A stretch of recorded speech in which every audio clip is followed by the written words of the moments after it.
Bearded Monkey here for the Razor's Edge. Today I'm talking to John Badger, the man, the myth, the legend behind Badgerfest, which is fast turning into probably one of the most anticipated events of the year, man. So congratulations.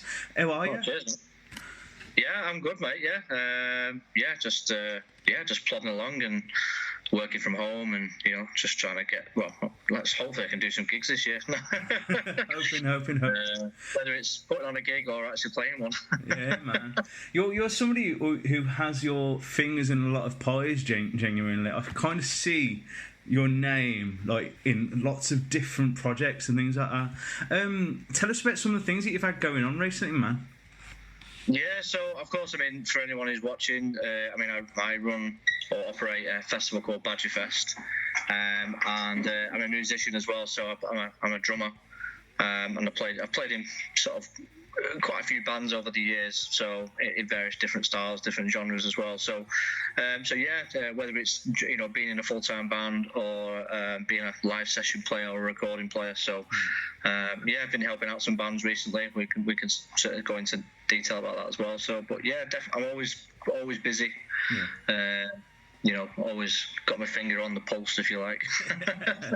Is it just something that you like? You like to dabble in different areas of the music industry to find out where you fit, or is it you just go, oh, that there's like an opportunity, oh, I'll take that sort of thing? I personally, I like to be able to try and do as much as I can, because I think the more things you try and hit up, or the more areas you try and get yourself involved in, then definitely the more experience you get and the more wealth of knowledge you're able to come across to get from it, which means then you can use that knowledge, not saying to your own advantage, but ultimately to do something for yourself. Yeah.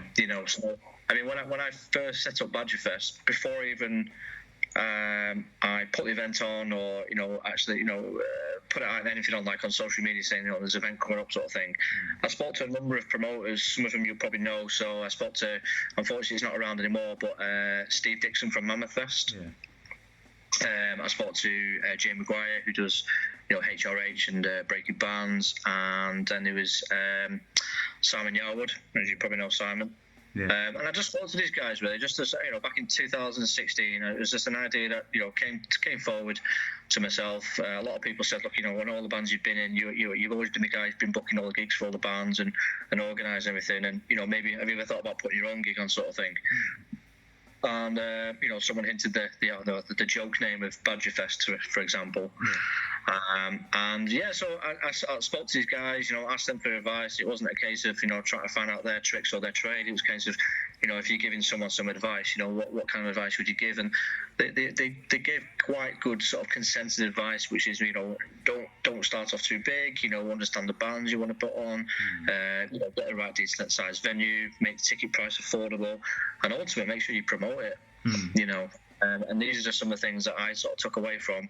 And before, as I said, before putting it out to the public, I sort of asked them and said, look, I know it may be potentially another festival that might be on the scene, but would anyone be interested in this, and would any bands be interested in playing? And the response was very overwhelming. So I thought, what, I'll give it a go and we'll see what happens. And here we are 4 years later. Well, obviously, Badgerfest started in 2017, your first one, wasn't it? And that was a one-day event at the Star and Garter with the mighty Crystala. I can never pronounce their flipping name. Crystala headlining. It's one of those things, I always get it in my head, and I always go to say it, and then my flipping tongue just will not let me say it. First year sellout, man. Great start to a new venture, really. So was Badgerfest always gonna expand, or was were you thinking okay, I'm just gonna do it as a one day festival, or is the beast grown sort of thing? And I definitely say the latter. Yeah, I definitely say that the beast has grown, because originally it was just a one day event. We'll see how it goes, and we'll take it from there, really. But ultimately, even on the day, there were many people on the day saying, this is great, man. This, consider it's a new event. It's it's well organised. There was people, it was busy from the start. So it means that the opening bands got a crowd, which I know was always daunting, because I've played many gigs where I've gone and I'm playing to the sound guy, so there's nothing worse. But yeah, the response was really good, and so many people saying, "Have you thought about doing Badgerfest 2?" And I was like, "Well, let's see how this one pans out first, and maybe we'll look at it." But no, the people wanted it. They wanted another event. So, and as a result, did Badgerfest 2, which is at Rebellion. And because of the floor space they had there, and I'd seen other gigs done there with 2 stages, I thought I'll take the punt and put on 2 stages. Keep it more interactive, keep it fast paced. And put about 15 bands over the course of a whole day. It was last year's at the Bread Shed as well, over a Friday evening and then a sort of Saturday, and then it's kind of blossomed and bloomed from there, really. I think what makes it successful is the people who want to go. Because if they don't buy the tickets, then ultimately then there's no festivals put on at all. Do you think it's kind of knowing your fan base sort of thing, really? I mean, yeah, sure. Yeah, I mean, I think it helped. I come from not musically. I mean, musically, I come from quite a broad spectrum of different music. It don't necessarily mean I play it all. But in terms of the music I've played, in the bands I've been in over the years as well, it's been the metal scene. So I kind of thought, well, that's where I kind of need to hit up, and because I know a lot of the bands in the scene as well. I know who the guys who are able to, not necessarily about pulling crowds, because that's not always necessary. What I think is most important is about bands who can perform well in front of the crowd. Don't get me wrong, it's nice if a band can pull a lot of people, but it isn't necessarily what I look for. What I look for really is a band that can entertain, a band who's professional, and ultimately they're likely to leave memories with fans to a point that. Because what I think is very important is the fans, getting them to see something new, something fresh, new, and exciting. Unfortunately, I do see quite a lot of events. You might have seen it yourself, and I think they rely heavily on a lot of the same bands. Because they think, well, I'll just put the same bands on, they'll pull the crowd in, and people will turn up, and it's more about them making money off the side of it. Where at the moment for me, it's not. It's more about building the name, building the brand, and letting the name do all the festival do what it's meant to do, which is to pull the people in, but at the same time as well, give something new to the people turn up as well, and build to a point where more and more people want to come along, so yeah. Awesome, man. I think you touched on it earlier, but just where did the name Badgerfest come from? Was it just that random, or was it? Because I'm John Badger on Facebook, and it started from at the end of 2016. I did like I would say a mini tour, 5 dates with when I was in a band called Impavadus, and we did a tour with Day 5 from St Helens and God Shaped Devil, and we did like 4 or 5 dates, and I organised it all. And on the last night, they were all sort of saying, "Oh, it's been really well run, well put together. There's no surprises." And then again, someone said, "Oh, you should just do your own and maybe create your own festival. Like, just call it Badgerfest or something." Do you know what I mean? So it was kind of like, oh, right, okay. So the name sort of lingered for a couple of days, a couple of weeks, and then I sat down and thought, what, I'll give this a go, And I thought it'll either work or it'll fail, but without giving it a go, then I won't know, will I? Fair enough. So, yeah. Well, I mean, to be honest, because you've kind of had your branding for Badgerfest, like the badger itself. From the get-go, really, from the start. And it's always, all the imagery that's ever come out of Badgerfest has always been of high quality. I mean, for me, especially like coming from like a band, a lot of time I did used to judge the gigs based upon the poster to start off with. You've got your line-up, great, but then you've got your branding and the image, and that really shows if somebody's serious and in it for the long haul. For me, do you think that marketing and good branding and good marketing leads to a successful event? Yeah, absolutely, because I think you need to separate yourself from others, because like you said, you can put the best lineup in the world on. Now, if you don't have a good sort of strong identity branding behind it, like when you look at, I'm not going to mention any specific promoters, but there's promoters out there, for example, when you see their name as a tagline, as like, that this person's putting this gig on, you can kind of generally get an idea of what they're like as a promoter. You're like, well, I know it'd be a good gig because they're putting it on. You know what I mean? So again, it's building that name, but also brand identity is very good as well, because again, as I said, it separates you from other event organisers, other events, other festivals, that sort of thing as well. And I think it's very, very important. And what I like to be able to do is change the colour scheme each year of the posters as well, because I think if you're looking for something too long, you get bored. And that's the kind of the influence. I mean, I work, John Pedley, for example, from Pedley Art, which you probably think you work with, or with. Awesome work. I think we did some work on some left red stuff, didn't he, back in the day? Yeah. So John's very good at sort of taking on ideas and being able to put pen to paper. Do you know what I mean? And I've worked with John since day one on Badgerfest. I mean, he didn't create the logo. Someone else created the logo for me. But it was originally when I was trying to put the first Badgerfest on, I had no idea about how to put a poster together. And as you described there beginningly, I literally had a poster of some picture that I found. I thought it looked cool, and I tried to draw the logos on. Do you know what I mean? In the best possible way with my unique skills of Photoshop. To a point where John says, he turned around and he said, look, it's what I do as a job. I'm a graphic artist. Do you need some help with it, sort of thing? And since then our relationship's blossomed because of that. And I don't ever see myself working with anyone else, because we both understand each other, and he's always really happy to help. And one thing, because he comes from a graphic artist and a branding background as well, he knows the importance of obviously ensuring that each post that we do stands out. So each lineup he stands out as well, and it's its own year, it's its own lineup, and it's its own poster.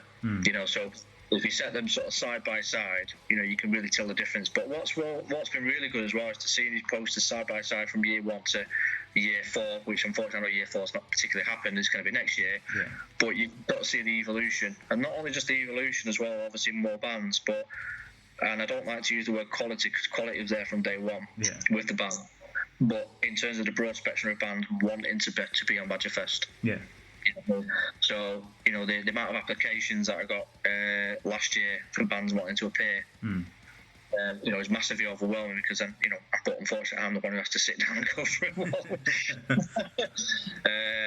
But again, that's just part of the parcel. I think, as he said, if you create a good brand and you promote well and you push an event, then ultimately everyone's going to go, oh, I wouldn't mind having to go at that, or I wouldn't mind appearing at that. Do you know what I mean? So having your own brand identity is definitely something. And only just recently I've actually just had it fully trademarked as well. So it was official about 2 weeks ago. Cool, man. You just sort of mentioned obviously the application phase and things like that. Is it just you that goes through every application? At the moment, and kind of when you're going through, do you what's your thought process? Are you looking for bands that or are you just looking for like a genre, or what are you looking at? Genre wise, I don't. No, genre wise, no. If I think something sounds cool or I think it looks cool, then I'll put the list. But I'll create a short list. And then go through another. And sometimes I do get help from other people. There's like Danny from Prognosis. I'll ask his opinion because we work together at GC, Grand Central in Manchester. So he worked with a lot of bands and sound engineered quite a lot of bands as well. So it's good to have someone else's sort of outside perspective on a particular band. If I say, do you think these are cool? Do you know what I mean? Do you know what I mean? Whatever. But the kind of things I always say on the application, the kind of things to look for is basically one presentation of a band, having a good social media presence. Good quality songs. They don't necessarily have to be the best recorded, because I understand that not all bands have the relevant budgets or don't have the budgets there to be able to get best recordings. So that I think what I mainly look for is a good live video, because the live video is literally going to tell me everything that I need to know about that band. Because you can sound amazing on CD. Because any day it's, you'll record separately or whatever, do you know what I mean? And the engineer can make you sound, $1 million. But I think ultimately it's the live side. Can you move on stage? Are you going to be staring at your shoes the whole time? Do you know what I mean? Or are you a sort of band that's likely to engage? Now, there are some bands that don't engage with the audience at all, but will still bring an atmosphere. Do you know what I mean? So, for example, there was a band last year called Five of the Hero Warfant, or Hero Warfant, and they're what you class as a doom jazz fusion band, with saxophones and that kind of stuff as well. And I came across their video. I've heard of the band before, and I was literally flicking through Facebook and saw this video, and I couldn't stop watching it. Do you know what I mean? And when they actually played Badgerfest as well, they don't speak to the audience at all. They don't interact. They're not that type of band. But because they had visuals as well, and everyone walked away going, actually, they're one of my favourite bands. You know what I mean? Yeah. So I understand that Badgerfest is predominantly known as a metal festival, but ultimately, as it's going by now, I want it to just be known as a music festival. It don't have to be genre specific. Yeah. You know what I mean? There are plans to widen that genre, because I want to be able to get people to experience different types of music, not just metal. Yeah. I don't know if yourself, I don't know if outside of metal you listen to anything else, or anything obscure, or anything that's like your secret obsession that you don't tell anyone about. It's random, man. my Spotify is so random. Well, that's good though, you know what I mean? So that's good, because it's, again, you don't necessarily have to listen to the same thing, and being a musician like yourself, like you, can definitely have its influences that way as well, because by listening to stuff, you bring different stuff into the band, and so I think for when applications come through, because one thing I also like to do is for every band that applies, because I've applied for festivals, you've probably applied for festivals, and you never get a response. Yeah. So you never actually have any idea. Did they look at my email? Did they check us out? Yeah. Are we in the bin pile? Are we in the shortlist pile? Whatever. And I respond to every single email. Yeah. And whether that's to say, unfortunately, it's bad news, but it's not a case of bad news. It's a case of, it's not this year. It doesn't necessarily mean it's going to be. It's not going to be never. Keep going. Keep applying for festivals. Keep getting experience. And then there'll be some bands I'll say, look, I'm shortlisting you, or there'll be some bands I'm saying, I'd like to invite you. Yeah. Do you know what I mean? So I feel if everyone takes the time to actually put an application in, I think it's only fair that they get a response. And I think that's where the respect comes in. Yeah, definitely. And obviously that's kind of where the name grows and things like that, isn't it?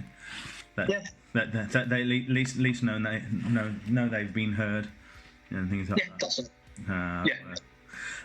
Kind of obviously, this year really. Sorry, the cat's in the way. This year's kind of had a screw. Had obviously a big change with obviously COVID coming in, things like that. Now, kind of before this, with events and things like that, and I kind of wanted to get your opinion on it. People used to blame a lot of events failing on fans not turning up and things like that. I personally feel that obviously anybody that's involved in an event, whether it's a band, venue, promoter, manager, things like that, it's everybody's responsibility to make sure that people turn up to those gigs. I kind of wanted to know, obviously what your thoughts were. Really, do you feel that so many events are struggling nowadays because of fans, or why do you feel that If you want my honest opinion, it's work ethic.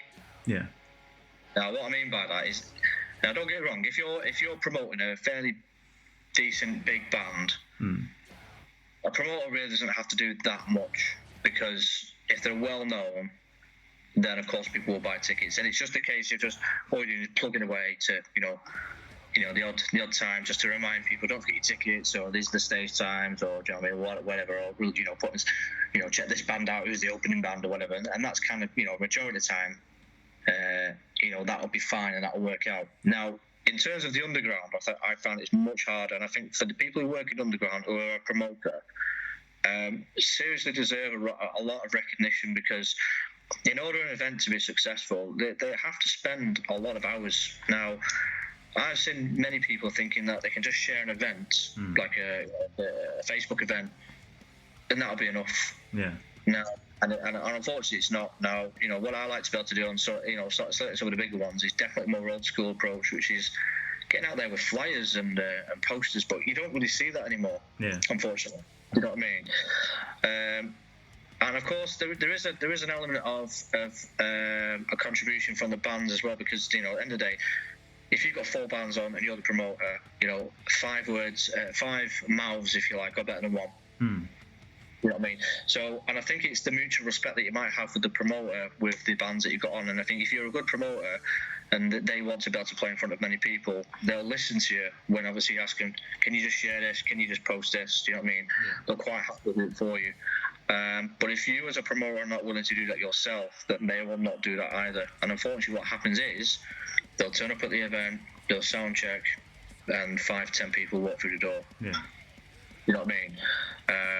But also, as well, there is a bit of a knock-on effect in a different way, because there are so many bands now on the scene, and unfortunately we are seeing venues now having to close their doors. It's getting to the point now where there's more bands for the amount of venues that we have. Yeah. That makes sense. So it makes it hard now for a band to get a gig. Yeah. You know what I mean? Because then what a promoter will potentially look at is go, well, you're a brand new band, or you're a band that I've never heard of, versus a band that I know will pull people. So which one am I likely to go for? Yeah. So they're likely to go with a band that's likely to pull. I mean, so smaller events like that are probably harder because they are only 3 or 4 bands, and obviously they want to try and get as much exposure. The difference with a festival is that you can take risks in a certain aspect, because if you put on different types of bands or different genres, whatever, then you're going to get different types of crowds coming in. Well, hopefully that'll fit out based on that. Do you know what I mean? But so what? In answer to your question, there, I think it's work ethic. In the day, if you want to be a promoter and you don't want to be a case of blaming fans, then maybe it's the bands you're choosing, maybe bands you work with, maybe it's the genre that you're trying to deal with that isn't your strongest point, or you're not able to get your message across to punters. I think location's a big one as well. I mean, like. Yeah. I mean, to give you an example, Pentrafest, for example. Yeah. Like Pentrafest, great festival, and I've played there a few times, and so many people say I'd love to go, but it's in the middle. It's in the sticks. Yeah. You know what I mean? And God bless them to, Fuzzy and Ian. They work really hard to pull it off. And I think that sometimes the location might let them down. Yeah. So. But then you look at stuff like Beermageddon, for example. Which is also in the sticks. It's also in the sticks, but then people tend to go, and I think it's because it's definitely more. It's definitely got a sort of a family atmosphere, because a lot of kids go as well. Yeah. I took my daughter there last year. 2019. Yeah, I played there last year. Yeah. Yeah, it would have been. Yeah, but I can't remember now. Yeah, it would have been, because it was our last one with Frozen Shadows. Yeah. Who were you playing with then? Frozen Shadows. Ah, God, yeah. Yeah. Sorry, because I think Lefro played on the Saturday, and I think you guys were on the Sunday. Was that right? Sunday, yeah. Yeah, man. So obviously, let's kind of talk 2020. Obviously this year you were set to have the biggest year for Badgerfest, with Zentrix and Raging Speedo on headlining, 2 of probably the huge names within in the UK metal scene. Obviously it hasn't quite gone to plan this year, but you've now obviously rolled everything over to 2021. What can attendees and fans and bands and things like that are coming to Badgerfest expect from the next instalment? Well, it's a big question to ask. Basically, have you got any plans?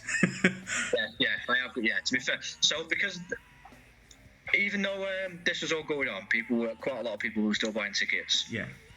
I mean, and for those who weren't able to make next year, they've had a refund, which is absolutely fine, so no one's lost out, because we basically said from day one, if anything happens, we're not going to leave anyone stranded. If anyone wants the money back, they'll get the money back. It's absolutely fine. Yeah. So we've been open and honest with that, and we tried to give everyone as much time or notice, and kept people up to date with obviously what we were doing or what we were planning. So nothing's been announced as yet, but there is going to be something extra special for next year. More of a thank you for those, and it's also as an opportunity for people who've never been to Badgerfest as well. Yeah. Okay, so I think it's going to be. I'm putting something out today saying there'll be an announcement on the 3rd of September. Yeah. Wednesday the 3rd of September, which will go into more detail about some of these extra things that we are going to do. Do you know what I mean? But I think the biggest thing I always like to do at Badgerfest is I just want everyone to have a good time. Yeah. I want everyone to have a good time and create memories. Yeah. You know, and that's one of my sort of strongest ethos regards to Badgerfest. It's not a case of turn up, watch a bunch of bands below. Yeah. That's not what we're about. It's a community based event. Yeah. We want everyone to turn up, meet new people, meet up with people who've never met with before. Have a good drink, buy merch for bands. You know what I mean? Watch bands they've never seen before as well, and be able to walk away going, do you know what? I was there for the whole weekend. I've met a lot of new people, had a good drink, took lots of photos, took lots of videos. Do you know what I mean? Whatever. And I can't wait to go back. I can't wait for next year. Yeah. You know what I mean?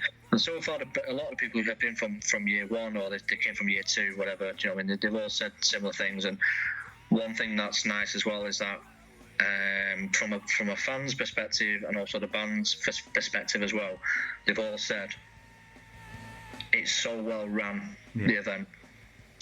All the bands go on time, no one ever overruns. There's no hidden surprises. The crew are exceptional as well in ensuring that obviously bands have everything they need. And I think there's going to be a question that you're going to come up is basically, what kind of regards to the event itself. But I think there are some important things that make an event successful compared to others. You know, and that sort of comes away from experiences from me being a musician as well. Yeah. But yeah, in terms of obviously what bands to expect, a party. Yeah. Yeah, simple as that. It's going to be a party, and 2 full days, so a Saturday and a Sunday with potentially some extra in there thrown in, but that's not been disclosed as of yet. Depending when this goes out, by the way. So, might have. So, yeah. Awesome, man. Nice one. Well, that's how it's one of those things. Obviously, Badgerfest is just continue to grow and continue to impress. I mean, flipping. You talk to anybody around the country, and they've heard of Badgerfest. So it's one of those where it's growing, and the name's getting big. The other side of obviously what you do, and the other quite interesting idea that you had was the drumming up change. And I just wanted to talk about that really. So obviously you did all this for charity, and you performed in, was it 5 bands last year? 10. 10, yeah. Yeah. I was trying to count in my head how many bands you played for. So just tell me a little bit of where the idea for drumming up change came from. So obviously where you kind of hoping to go with it. Yeah, so it originally started. Basically, my brother, for example, he suffered with mental health for quite a number of years. Regards to mental health, post-traumatic stress, suicide, all these sorts of things. And so I've seen loads of events, over the years, and I've played events as well for charity. Do you know what I mean? One of them was like Wash Against Cancer. Do you know what I mean? So we should do for the Fat Angel guys. Do you know what I mean? And some charity events are really good, do you know what I mean? And, they really sort of put a message out, and they really want to do as well as they can for that charity, or whoever they're raising money for, you know what I mean? The only stickler I have sometimes is I see a lot of charity events where it's basically, they'll pick 10 bands, the 10 bands turn up and play, and someone goes around with a bucket, and a bit of awareness is, sort of driven up, if you like, and there's some funds raised. Yeah. But I often find them quite boring, do you know what I mean? And again, that's nothing to do with anyone who's obviously put these events on, because they're doing it for a good cause, and of course they are trying to put a message out, and as I said, they're trying to raise money. But I thought, let's try and raise the bar a little bit, let's try and make it a little bit more interesting, and how can we do that? So I thought, well, I'm a drummer, okay, so what can I do personally? So I thought, right, I tell you what, why not just drum for 10 bands? Let's make it a charity challenge. Let's drum for 6.5, 7 hours and see what happens at the end. And what happened at the end? Well, no, nothing. I completed it. I did. I joined with 10 different bands. So there's bands. There was a band called Crescent Halo, 40,000 Leagues, Cringe on the Battle Cats, Deified, Scott Beveridge Project, an old band that I used to play with called Whipcord, Frozen Shadows, Impavidus, and then there was what was really cool. What I wanted to do was do an all-star covers band. Yeah. So I invited 3 other guys. So 3 guys I've never played with, but I respect as musicians, and are in really exceptional bands. So there was Johnny from Archetype, plays guitar. Then there was Arun, or Aaron is sometimes is known as. He's a guitarist from Beyond Salvation. And then there was Danny Demon from Prognosis, who's the bass player. So I thought, you know what, let's play with these guys. And then the idea was to invite a separate singer for every single song. Yeah. And stuff. So it got more and more musicians involved in it. So I think it was around 55 different musicians that I played that day. Yeah. In terms of you obviously getting involved. So the only people that weren't allowed to play that day were the drummers. Did you just have a load of drummers standing at the door going, nope? And I was just like, oh, he's not doing it right, is he? No, he's making us look bad. But no, the drummers in those bands, obviously some of them I was still in bands-wise, but, some of the drummers, or some of the bands that I was playing for, the drummers were really very accommodating and very happy with me to... What was nice about it, because of the time restraints we had in terms of rehearsals, most of them were 2 or 3 rehearsals tops, do you know what I mean? And that was it. And they were very accommodating. So it's a case of, in the day, if you're going to play something slightly different, that's absolutely fine. As long as it doesn't hinder the song, absolutely fine. And they were all accommodating with that because obviously the time restraints we had. And obviously the day came to it, and we got through a day. We raised about £2,000. So one was for Pancreas, which is regards to suicide prevention, and the other one was regards to the big issue as well. So, raising money for the homeless. So I split it between 2 charities. Between them. So sort of did that. There was a video that was made as well. So there's like a video on YouTube, Drum Up Change video, done by Foreshore Media. So they do a lot of videos for me at Badgerfest as well. And they sort of like put it all together, sort of thing. And then so I think. Back end of last year, thought, not back end last year, earlier this year, thought, I'm going to do it again. Yeah. So how many are you going for now? Are you going to increase the bands, or? Yeah, so I'm doing it across with 13 bands this year. Yeah. Or the next May, and it's 13 completely different bands as well. So no repeat bands. So it means I've got to learn more songs. Yeah. So I learned around about 90 songs. Yeah. And I've got to learn over the weekend, or over the day, should say. And again, raising money for mental health. We're probably going to work with the big issue again, because the big issue I thought were really good, because they turned up on the day and they really pushed, the donations, and they sold like specific, they got T-shirts made for the event and all that kind of stuff as well, which is cool. But what I'm doing this time, instead of what I was doing before, was basically playing a set, having a 15-minute break, playing another set, 15-minute break, all the way through the day. Whereas this time I'm going to challenge myself more. So I'm going to play 4 sets back to back. Yeah. Have a half an hour break, another 4 sets, half an hour, 4 sets again.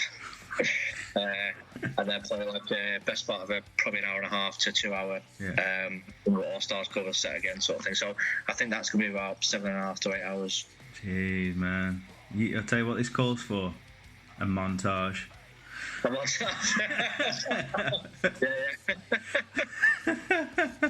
Definitely needs a montage.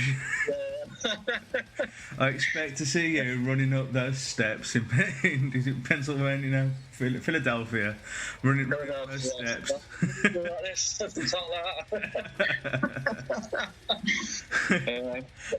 I'm doing it across 2 stages, so when I finish one, I'm going to jump to the other stage. Oh man, see, that's even more walking. I know, yeah. Even more stress on your legs. Nice one, man. Well, obviously it's gonna be fun anyway. So, and again, because so many people enjoyed it last time. They said it was so much fun, and they said they'd love to see it again, sort of thing. So I thought, I'll try and do it again and up the ante. You know what I mean? Those are people that love to see you in pain, John. That's it. You tell them that's it. It is. Yeah. They're going, look, you can see him. He's insane. If I don't walk afterwards, then there's a lot of people to blame in that room. Man. Well, obviously, COVID has really fucked things up, and there's been a massive pressure on the music industry. You held out with Badgerfest as long as you could, and obviously it was 2 months before where you just like that's it. And obviously it was when the government announced the further lockdowns and stuff in the Manchester area, wasn't it? Yeah. I mean, it was all going to plans ahead. I told everyone I was going to give it till the 31st of August, which would have been a week on Monday, and so it gives 6 weeks before. So it gives all the bands plenty of time, and we're not leaving everyone stranded type thing. Do you know what I mean? But as soon as that lockdown came into effect, and they said Manchester is an affected area, I thought we've got no chance. And in order for the event to be successful or to be able to to run correctly, there has to be a certain amount of tickets that have to be sold. Yeah. Because this is the biggest Badgerfest so far. So when it's the biggest one, it means there's more money involved. And if we have to do a reduced capacity gig, definitely we're not going to cover the costs, but. Don't get me wrong. Obviously, costs are important, and obviously you do want to make sure you do cover all your costs because on the day that you don't want to run it at a loss. What I would have felt really bad for were the people who ended up getting a ticket. Yeah. Do you know what I mean? But I also would have felt really bad for the bands because they would have essentially been playing to a crowd that can't move. Yeah. So it wouldn't have been fun really for anyone. So it was a case of let's take the plunge now and tell the bands that we're going to roll with next year. Yeah. And luckily, I think there's only 2 bands that were unable to play next year. Yeah. So both headliners have both stayed around and said, "Yep, that's absolutely fine. We'll play next year instead for you." Awesome, man. Awesome. Because it would have been a bit of a headache if one of the headliners said that they couldn't, because that's a big. It's easier to replace a smaller band. Yeah. But because obviously the headliners are. They're the ones who are above the. They're the ones who are top of the tree. You build your lineup based on your headliners, don't you? Yeah, that's it. Yeah, and I think the lineup this year is incredible. There are so many drummers as well. There's a couple of your guys that I'm working with. From Fat Angel. So yeah, I was really looking forward to it. But these things happen, and what we'll do now, we've got best part of 12 months now to promote the next one. yeah, man. Well, 2021 is still is looking like one of the strongest festival lineups. Especially on the sort of grassroots, breaching into like this the 300 to 500 capacity venue. It's one of those things. It's a solid lineup. And every one of those bands is killer. I've either heard and seen, or I've heard amazing things about. So you've got an amazing lineup. It's a wicked venue. So obviously I wish you all the best with obviously the future, and obviously the future of Badgerfest and Drumming Up Change. Hope your legs are still working after Drumming Up Change. Oh, that's fine. If we would have broken down, it'll be all right. Yeah. Nice one. Well, thank you very much for chatting with us here at the Razor's Edge. Great to speak to you, man. Thank you very much, mate. Take care. All the best, mate. You too.